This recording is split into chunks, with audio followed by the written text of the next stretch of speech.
This lesson will focus on the interference of sound waves. I remember the interference, we looked at it with basic mechanical waves. And that's with interference, what you have is you have two waves that are meeting at the same point at the same time in a medium. Remember that interference is the defining property of a wave, meaning that if you see two things that interfere with each other, that's a telltale sign that they are a wave, right? Remember that matter cannot be at the same point at the same time. Okay, and just recall when looking at interference, there's really two types of interference. There's constructive interference, where two waves will meet in phase and combine to form a larger amplitude, and then destructive interference, two waves will meet out of phase, meaning crest and a trough, and combine to form a smaller amplitude. Alright, so now we're going to apply these properties of interference to sound wave. Alright, so remember in interference that the only thing that is affected is the amplitude of the wave. Okay, and if you remember, what does the amplitude represent? Amplitude represents the amount of energy carried by the wave. Specifically, the relationship was amplitude squares related to the energy. And then we also looked at the properties of sound and what does the amplitude or energy of a sound relate to, and this is related to the intensity or the loudness of a sound. Okay, so when sound waves interfere, what happens is you're going to get spots in which the intensity of that sound is going to increase. So you're going to get spots of constructive interference where you're going to get increased intensity, and you're also going to get spots of destructive interference where you're going to get decreased intensity. All right, this is a naturally occurring phenomenon. It's hard to imagine with sound, but you can actually get spots in which two sources of sound can combine to form a louder sound and can combine to kind of destroy that sound. So kind of a neat example of this would be something called dead spots. I don't know if you ever think of like an amphitheater or some sort of place where plays are performed, right? They don't really have microphones, right? What happens is that these things are built such that sound waves will constructively and destructively interfere, meaning that at some points it's kind of built so that when people are speaking, their sound waves are going to basically constructively interfere, and they're going to intensify the sound. There are also spots in a theater that are known as dead spots, where you're going to get, and if you remember, the thing about dead spots is that that's the area where sound is going to completely cancel out. Okay, so this is going to be spots of total destructive interference. All right. So that's kind of a neat little phenomenon of sound interference, and if you think about it, that's kind of important in engineering when you're thinking about theaters, auditoriums, all those things, is that you have to pay attention to where those dead spots are. Obviously, you don't want to put a seat where a dead spot is located because that person would never hear anything. Okay, so it's tough to imagine that sound waves can interfere, but remember, sound is a wave. Waves can interfere. It's a defining property of a wave. All right, now with sound waves, different than, I guess it's really the same as a regular transverse wave, but with sound waves, remember that they're pressure waves, so you have varying compressions and rarefactions. And really when sound waves interfere, what it depends on is something known as the path difference. Okay? And path difference is really exactly what it means. All right? You look at two sources of a sound, say this is source 1 and source 2, right? The path difference is if I'm standing here, okay, I am standing a certain distance from speaker 2 and a certain distance from speaker 1. So I'll call this R2 and R1. The path difference is simply the distance or difference between those two distances. Okay? So sound waves really interfere due to the path difference. So depending on how far away you are standing from a certain sound or the source of the sound. Okay? Now, constructive interference occurs when the path difference between the two waves is 0 or some integer of the wavelength, meaning that R2 minus R1 gives me some integer of the wavelength. Okay? Take, for example, if I'm standing between two speakers and I'm standing exactly in the middle, so here's a line. If I'm standing exactly equidistant from both speakers, the path difference R1 minus R2 would be equal to 0. Okay? At this point, what I'm going to get is I'm going to get constructive interference. And now if I move in any direction parallel to these speakers, whether up or down, right, and when I take R2 and R1 and subtract them, and I get some integer of the wavelength where n can equal 0, that's that middle region, 1, 2, and all the way on, right? If I am, say, if R2 minus R1 is equal to 1 wavelength, I'm going to get constructive interference. And then obviously, if you're going every integer of the wavelength, if I go between that, so if I have from here to here and I go midway in between, I'm going to get destructive interference. So destructive interference occurs when the path difference between the two waves is a half wavelength. So the path difference is an integer of the half wavelength. Take, for example, and I'll show you another example on a diagram in a second, but if I have two speakers, let me show it here, or two sources of sound, right, and I look at the path difference, say this is 1, this is 2, and I look at the path difference, and the distance R2 minus R1, if I take R2 minus R1 and I notice that it's a half wavelength off, what I'm going to see is that, okay, if you think half wavelength, that would be a crest or a trough, they're going to meet out of phase, I'm going to get destructive interference. So here's kind of a diagram to help you kind of visualize what the path difference represents.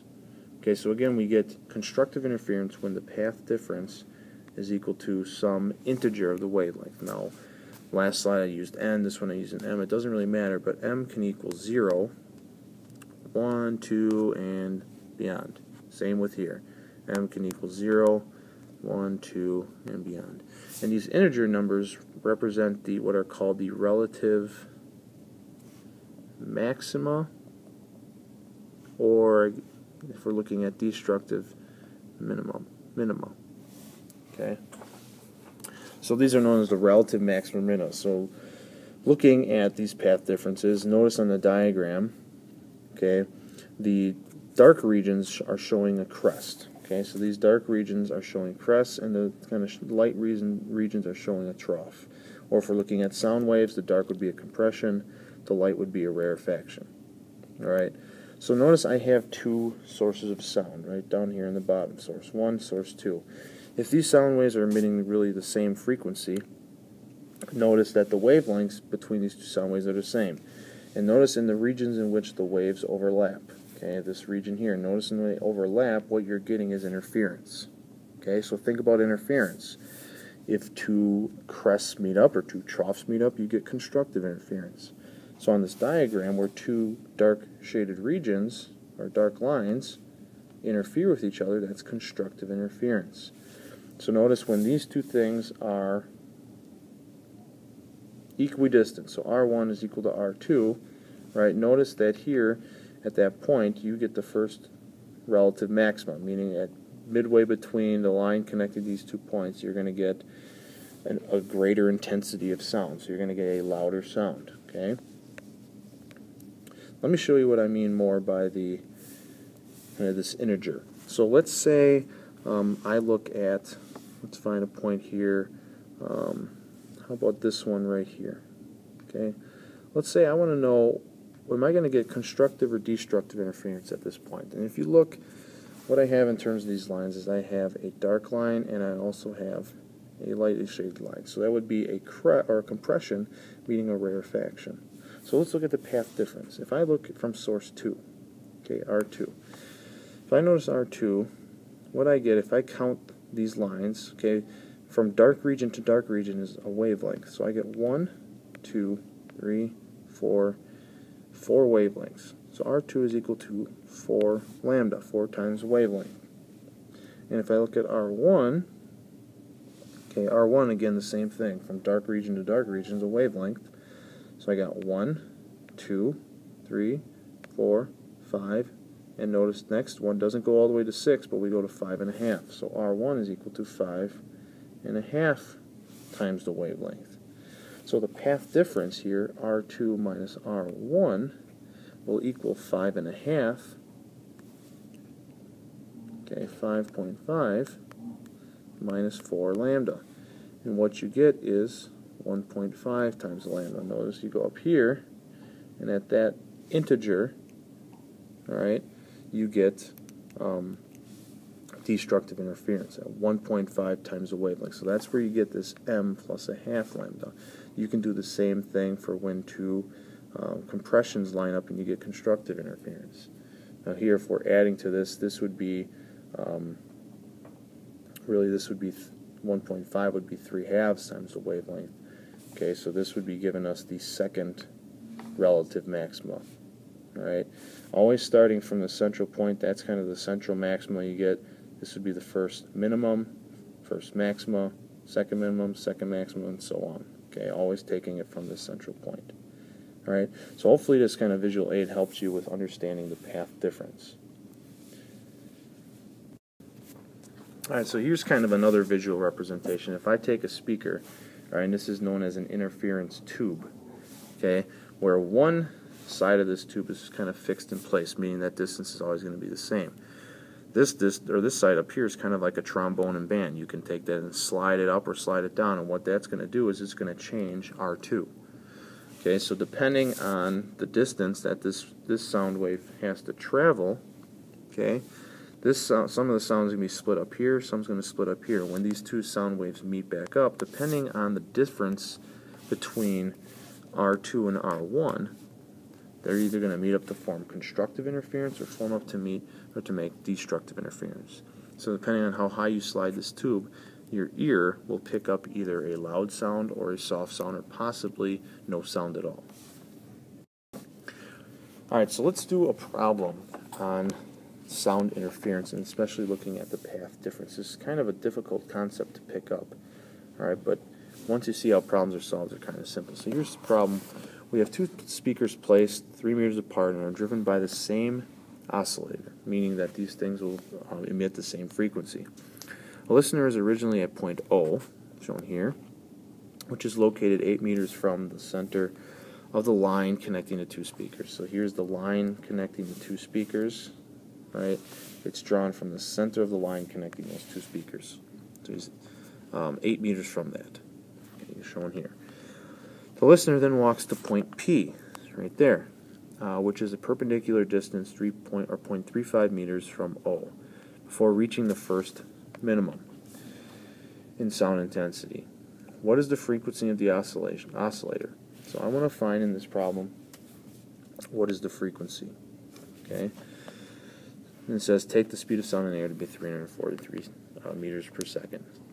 All right, so I'm going to go ahead and jump to the next slide, and I'll solve it on the next page. Alright, so in this problem we have two loudspeakers separated by a distance of 3 meters. Alright, and it said there was a line connecting them to point O that was 8 meters in length. And then a person moved 0.35 or 35 centimeters forward. Okay, so we want to find, given this, what is the frequency that will be heard at point P. Okay, so we want to find the frequency.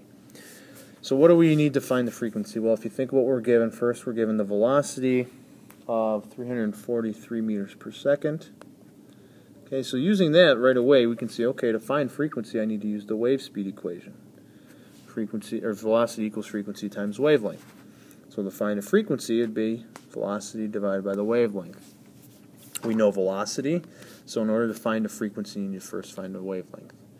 Okay, so this problem with looking at the wavelength is going to deal with the path separation. So, looking at this diagram, okay, from, I'll call this source 2, source 1, we have two sources of the sound.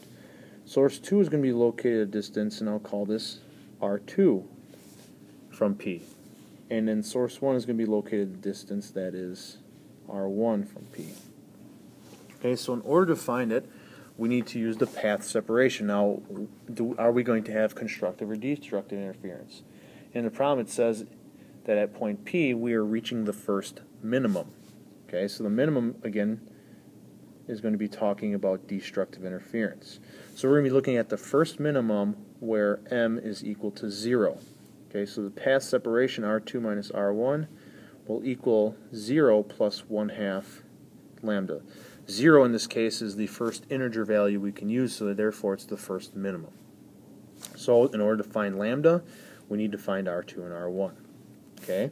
So how can we find R2? Well, really to solve this, you're going to use some simple math looking at right triangles. Okay, so you have a right triangle here, and you have a right triangle there. Okay? Looking at the distances, it says that the line connecting the center here to point O is 8 meters. So when looking at R2, let me draw it down here, our base is 8 meters, and we know, okay, what is this distance here? This is R2, what we're trying to solve for. So really, in order to find R2, if we know both other sides, we can use Pythagorean's theorem. So what is this y distance right here?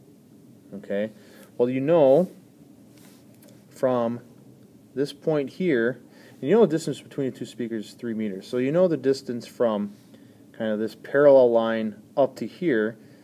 This part right here is going to be half of 3 meters, so 1.5 meters. Plus you go up an additional 0.35 meters. Alright? So your overall distance that you are moving is going to be 1.85 meters. So the distance from here to there is 1.85. So R2, we can simply use the distance formula. That's the square root of 8 meters squared plus 1.85 meters squared. Calculate that, you're going to get a distance for R2 that's equal to 8.21 meters. Do the same for R1. R1 now, we are getting a triangle that will look, depending on how we want to draw it. Okay, there. I'm sorry, my triangle's all messed up. So our triangle will be drawn from here. Oops, and point P is located there. Here is source 1. Again, we know this distance again to be 8 meters. And change the color here. This distance again from the y distance we want to know. So what is the value of this distance here? Well, from point O to point P we moved up 0.35. And from point O to a distance that's parallel to source 1, right, that's going to be a total of 1.5. So really this distance here, y, is equal to the distance from O to the parallel is 1.5 minus the distance that we travel of 0.35. Okay, and that's going to give us a distance of 1.15 meters. And to do that, then find R1, we're just going to look at the distance formula again. So it's going to be 8 squared plus 1.15 squared, and then calculate that out, and what you get is 8.08 meters. Okay, then to find the wavelength, use the path difference, so R2 minus R1 equals 1/2 of lambda. Remember, m is going to be equal to 0. Alright, so that would be 8.21 minus 8.08 equals 1/2 of lambda. Solve for that. The lambda, you take the difference between those two, multiply by 2, and you get lambda is equal to 0.26 meters. Alright, then taking it back here, find the frequency, equal to speed of sound, 343, divided by the wavelength of 0.26. Okay, meters per second here, and then meters.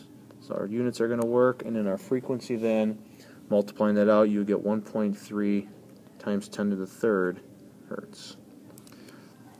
Okay, so we can use the path difference equation to solve for wavelength. We can use it to solve for frequency. We can even, if we know the frequency, use it to solve for the speed. Alright, so this is kind of an example on how to use the path difference to solve for certain things. And again, it's just a interference type phenomenon. Okay, another important phenomenon for interference is something known as beats. Those of you that play instruments like a guitar or anything really, this is probably something that's familiar to you. Alright, so the last couple problems that we focused on with interference are really looking at two sound waves from two sources that are of the same frequency, same wavelength, right? So two different sources are emitting the same sound. Okay, well, what happens if you have two sources emitting different sounds? So basically emitting sounds of different frequency. Now, of course, they're traveling in the same medium, so the speed will be the same. But remember the relationship here. What we're going to have is two sound waves with different frequencies. So we have a high frequency, low frequency. You're going to have obviously different wavelengths. So think back to what we just did with the wavelength. Depending on hitting a crest or a trough, depending on the wavelength, you're going to get either constructive or destructive interference. So in a case of you have two different sound waves, all right, that are not perfectly in phase or perfectly out of phase, what happens is you get kind of a repetitive basically cancellation and addition of these sound waves. And this phenomenon is known as beats. So here's kind of a diagram of what's going on. So with wave 1, obviously you have a higher frequency, lower wavelength compared to wave 2, in which you have a higher wavelength, lower frequency. And notice if I kind of place these two waves on top of each other, what you get is a variation of waves. And notice within here you get kind of what's called like a wave packet. All right, this wave packet, this variation of constructive interference and destructive interference, you get that repeating pattern. Anything that's a repeating pattern, just like you see with any sort of disturbance, is kind of like a wave-like nature. So what you're going to hear is a constant repetition of increasing amplitude and decreasing amplitude. So you're going to hear kind of a loud and soft sound just kind of back and forth, right? Those of you that may try to tune instruments have probably heard this before. Notice you're going to hear where you have the louder sounds is where you're going to get that increased amplitude. In the points where you have that, you're going to get that soft sound. So you get a constant repetition of loud and soft. This is something that can be easily produced using two different tuning forks, right? You can also play two guitar strings and notice that they're not the same frequency, and you'll hear kind of that kind of thing. It's just a bouncing back and forth between loud, soft, loud, soft. And this phenomenon is called beats. Alright, so like I said, the beats is basically interference for a sound that results in a repeating pattern of varying intensity. Okay, I talked about the wave packet and all that, and basically what we say is that these two sound waves, the blue and the red, they're said to be not in tune, right? So if you think of tuning instruments, these beats appear when something is not in tune, when two sources are not in tune. So for those of you that play instruments, you can easily tune an instrument to something else if all of a sudden the beats disappear. So that's one way to kind of tune instruments, and it's kind of a unique way. Once those of you that are in music, it's simple to you, but really you're applying this concept of beats to tuning your instruments. Alright, so here is another example in which we can use beats. Let's say I have two tuning forks. Okay, two tuning forks initially with the same frequency, so the same tuning fork. And let's say I take one of the tuning forks and I place a rubber band on one of the prongs. Okay, obviously putting rubber band on one of the prongs is going to change the frequency. Alright, so let's say when I play these two tones, I observe a beat frequency that's equal to 6 Hertz. Okay, suppose that I know that after placing the rubber band on this tuning fork, that it emits a frequency, I'll call it F1, of 400 Hertz. Given that, what would be the frequency of the other tuning fork? Okay, well, to solve this type of problem, we are going to use, like we already saw, the beat frequency equation. What that says is that the beat frequency is equal to the absolute value of F2 minus F1. Okay, we know the beat frequency to be 6 Hertz. Okay, F2 we don't know. That's what we're trying to solve for. Okay, so that's F2. And F1 we know to be 400 Hertz. Alright, so how do we solve for F2? Well, if you think about it, really we're looking at the difference between F2 and F1. But now the absolute values kind of gives us a range. Really, if you think of frequency 2, in order to get 6 Hertz, F2 could be equal to 406 Hertz, right? 406 minus 400 would give you 6 Hertz. F2 could also equal 394 4 hertz. Okay, so which frequency would it be? Would it be F2 or F1? Okay, if you take a second to think about it, all right, what did I do to F1? Well, F1, I took and I put a rubber band on one of the prongs. So what would the rubber band do? If you think of the rubber band, what it's going to do is it's going to basically take that prong and it's going to force it to vibrate at a slower rate, right? So the rubber band is going to make it oscillate at a slower rate, which would then decrease frequency 1. Okay? Therefore, if you look at the difference between frequency 2 and frequency 1, frequency 2 must be then greater than frequency 1. So the only answer that fits between 406 and 394 would be 406 because it's oscillating at a greater frequency than frequency 1. Okay, so here's another type of an example that requires a little more thought to calculate the beat frequency.